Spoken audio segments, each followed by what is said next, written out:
this isn't going to run off anytime soon because the ground's already soaking wet from the previous lot of rain we've had, so that's why it didn't take long for these floods to come up.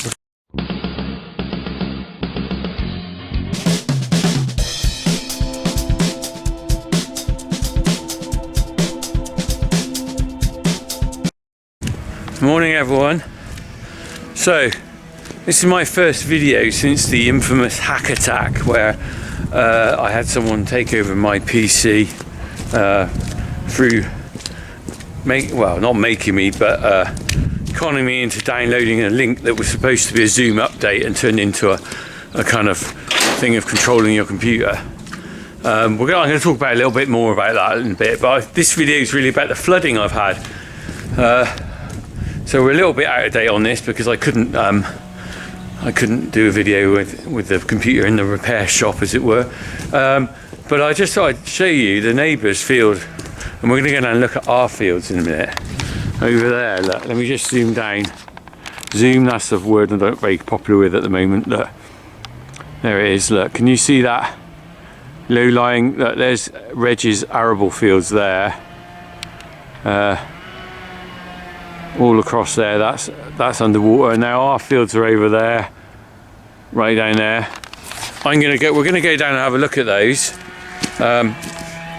Yesterday was probably the worst day actually, because the road got flooded across the where the Laden Brook is, and there was at least one abandoned car there. In fact, here's a picture of that abandoned car. I got a feeling it lost its engine. There you go, Fiat 500 I think that was.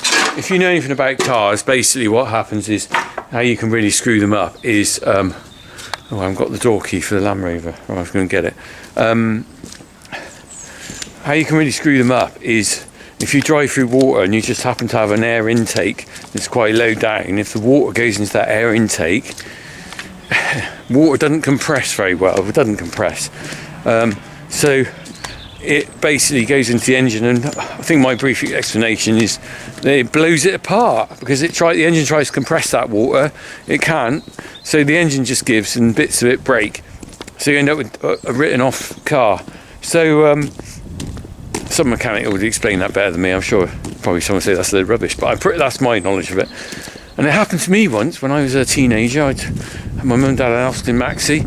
I took a girlfriend for a drive. Not the best plan really, because I drove through some water, bang, engine gone, and that was the end of the Austin Maxi. I mean, it was pretty old at the time actually, it was probably getting on, it was a 1972, I think it's K-Reg, so probably getting on, it was probably 15 years old when it went bang, and it was basically full of filler like they were in those days. If you're old as me, you remember cars were full of filler. Because the bodywork on cars didn't last like it does now. A 15-year-old car doesn't rust anymore. But in those days, if you made it to 10 years, you were lucky, and chances are you probably replaced a sill or a wing by then. Right, another ramble. Right, so we're going to drive on down. I'm going to go down and see where that Fiat 500 is, just see what the road's like. They had a road closed sign across it yesterday. But I very much doubt if the road's closed now, so we'll go and see. Let's get going anyway. Yeah, well, I'm down by where the flood was, where that traffic problem was. I'm pretty sure there's not much of a problem there now. I'm going to just walk along.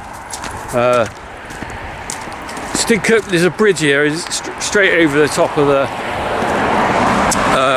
stream, and it basically goes over the bridge, and look, there's nothing. Look, it's amazing how quickly that's gone down. Let me just spin it around, look, where those two cars are going through. Look, you can just see the water on the side there. So where that was yesterday, that was completely flooded, and this car's coming through now. So people don't seem very clever. They haven't got the patience to drive around, so they basically just drive through, and then if you've got a little car like a Fiat 500, you've probably got a slim chance of it being all right. Right, I'm going to go and take you to have a look at our flooded fields, because I know ours are bad. Let me get over the gate. I've got to go by the bales that Looks like someone's tried pushing in on that, doesn't it? The bales that are blocking from where the poachers go. That's all that's about. And it's still tied shut. Need a new gate though, that's bent, look at that. Right. So while we're walking up to where I know our fields are flooded, I'll just give you I'll tell you a bit more about or mention again that I got hacked really. So as I said in a video before, I got hacked in the fact that I was offered a Zoom meeting with a chap about a possible collaboration online through Facebook, and he sent me a link to a Zoom meeting, which is not unusual. I've done that before with a company like Ineos and that, where you just chat over Zoom. However, in that Zoom link was some malware. So basically it downloaded, when I clicked on the Zoom link, it came up with a thing saying your Zoom is out of date, update the latest install. So I did that, nothing more of it, and it took me on to the Zoom link. So it was a very clever bit of software. And then that's when the bloke started chatting to me, and we were talking about this online event through Facebook. So I had Facebook open. Like I said before, I didn't give him any passwords or anything like that, but I think the actual download stuff probably ripped into my computer and nicked the passwords. I'm not sure exactly, IT person would know. And then he started messing around with all the admin, and so far, as far as I can tell, I've managed to sort of block that, I think. I don't know. I had a chat with someone else who had something similar, and I think I've managed to sort it out. I don't know. Who knows where we're going with this? It's a bit of a worry. I've had the computer completely debugged and rebuilt. You know, as far as I can tell, no money's been stolen. But they got into sort of... Do you know what? They got into my personal space and got into my head about it. And I kind of know now this wasn't a personal attack. It's not like they're coming after you as let's get the funky farm. I'm pretty sure it's not that. It's because I've got a profile, they can think they can make money out of me, and I'm just a sucker that did click on that link. Now this is very interesting because it's upset me a lot more than I thought it would. It has really upset me, this happening. Firstly, the stress about trying to sort it out, but just the feeling of being violated by this horrible man who was quite capable of just lying to my face. Because this is why I kind of think I felt more safe than if it had been a phone call or something. It was a face-to-face chat with a bloke that conned you into feeling like he was, you know, liked what you're doing, you know, talked to me as if he, you know, knew me, friendly chap, seemed very trustworthy. And there's a couple of things that I sort of thought I'd say about this on YouTube, because I think it's kind of relevant to other people. Okay, I got this, but other people might experience something similar, in the fact that I think a lot of people, you know, you can fend off so many things, but sooner or later something's going to get you, I think, because there's so many plausible ways now. The phone ones are easier to spot, I think. This is what got me. It's the first time I've had something like this. And then it means, how do you know who to trust, really? But so what I was going to say to you, and I've got to reset this because I've run out of memory. Right, I've just deleted some footage to make room on my memory card. We'll look at the floods in a minute. I just thought I'd talk to you. Yeah, so what I was thinking about this is that it makes you feel like hiding. Do you know what? Well, okay, this is my personal experience. It made me feel like hiding away almost and not admitting to this. Because A, you feel sick that it's happened, but B, you kind of feel stupid. You feel like I've been conned by someone. And I think the thing is, you've got to face up to this. And what worries me now is that I can see that I'm not totally techie, but I kind of got what was going on after a while. It dawned on me, and and as far as I'm aware, I've not lost any money. I've lost a bit of pride, I think, self-respect perhaps. What worries me is that other vulnerable people and elderly and stuff, I can see now how easily they could get duped, because I was very cynical and I'm very kind of worried, but I still got conned. Okay, so the little old lady out there with £10,000 that gets asked to transfer it into a bank account, after the plausibility of this, I can see how it happened. And I, to be honest, I sat back and watched these things sometimes on telly and you think, how the hell do you fall for that? But if you've got that sort of person dealing with you, Jesus. But the other thing as well, it never fails to amaze me how someone could be like that, yet is probably going home to his wife and kids and leading a normal life at the end of the working day. You know, I couldn't live with myself if I did something like that to someone, but these people, they have no self-doubt and no worry. So if you're dealing with like someone like that, what chance have you ever got them going, do you know what, actually we're doing the wrong thing, we'll stop? So anyway, that's my experience of it. I'm still going on with this. I'm now kind of, every time I check an email or anything, I'm crapping myself, to be honest. I did have a lot of good messages off of very kind people, and I appreciate everyone's support. You know, I come out to you as a public figure, if you like, and it is nice that I get that feedback from people. But anyway, I just wanted to get it off my chest a second time, because I didn't have a proper lengthy chat on the first vid I did on my phone, and I am gutted this happened. I'm hoping it's sorted out now, and it's a warning to other people. You know, just be very wary about these lovely people that offer you something. Right, let's have a look at this flooded field. Now, I think this has gone down. This isn't as bad as it was yesterday. So it was probably out to here yesterday, and it's heading on down.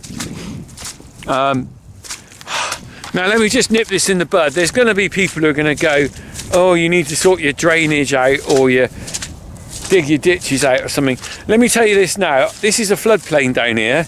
And this has already been drained, this field, but if the water table's above the level of your field, I ain't got anywhere to drain to. Let me tell you this now.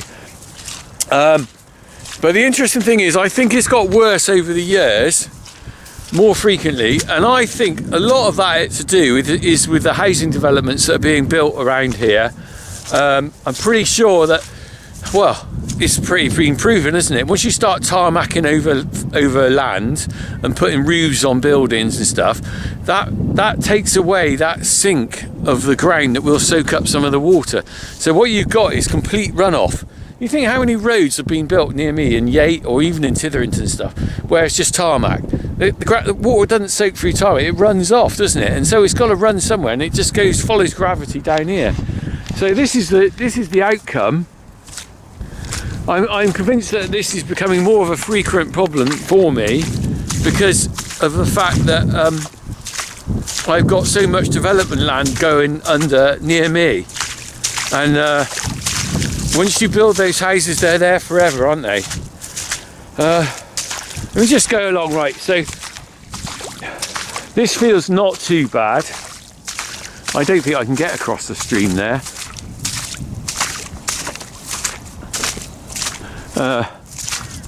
I know the fields. We've been up, when I came here with Harry a few years back, we came and made a little video with Harry, and he walked across there and we walked around the other side, but I don't think I can get across the stream. Right, so let me show you where the water really comes from, because it's not coming off that road there and running into the field.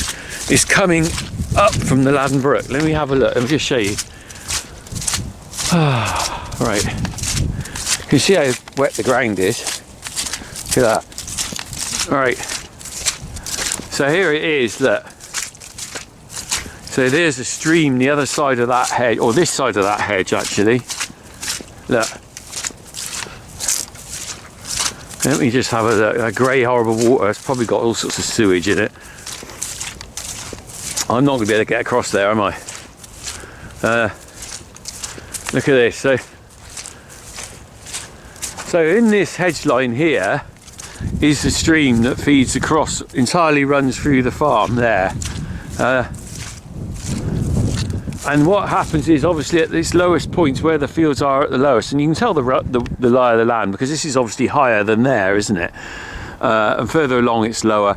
The stream just comes up, and it can't come any higher here because it's a bit too high for it. But obviously along there, the land is a little bit lower, and it's come up across the land. That's what's happening. So the interesting thing is, I said the increase in volume of water is because of the, I'm sure, housing development. But the other interesting thing is that up until probably 30 years ago, these streams and stuff, I think it was the Rivers Authority, used to come along and clean them all out. And they actually used to do the fencing on them, because I can remember when the last lot was done, and I think they used chestnut stakes, and some of those chestnut stakes are still there. So about 30 years ago, up until about 30 years ago, they regularly cleaned all this lot out, and they don't do it now. They stopped. Now obviously a bit of cost saving there, but also cynically I think that part of it is they want to use this land as a place to store water, to slow it down, to stop it going on further down the river and then flooding properties further down river. Because obviously if those streams flow quickly, that water gets away from my land quickly, but it all ends up in a big rush somewhere, which will then cause a problem for anyone who's living in an area down south from me. So I think it's kind of like, it's almost like a deliberate thing to actually control flooding, which if it's great if you've got that house down there, you're probably sorting your problem out, and I could understand that, but it means my fields then become this unofficial dumping ground of water. So anyway, we're going to go back on home now. I need to go and get some lunch. Let's just have a little look. Oh, it has been an incredibly wet autumn though. So we're into December now, we're coming to the end of 2023. It's been a very hard one to remember what the whole seasons were like really, but I think if I remember rightly, we had a bit of a late spring turnout because it was wet. Then it went very dry in about June, and I made quite a bit of hay, but I didn't make enough, and then it wouldn't stop raining, would it? And in fact, do you remember I was battling to make hay in August? Absolute nightmare. And then we made some hay in August, never made hay in August, and that was difficult because the dew was coming up in the morning, it's hard to dry it. And then we've had a wet autumn that's gone on through, and it was just drying out last week, and then it's become wet again. So this isn't going to run off anytime soon because the ground's already soaking wet from the previous lot of rain we've had, so that's why it didn't take long for these floods to come up, because I think the ground can take any more moisture. Well, it clearly can't, can it? Hey, I think there's some seagulls over there. Can you see them? Where are they? Look. They're just having a little swim. There they go.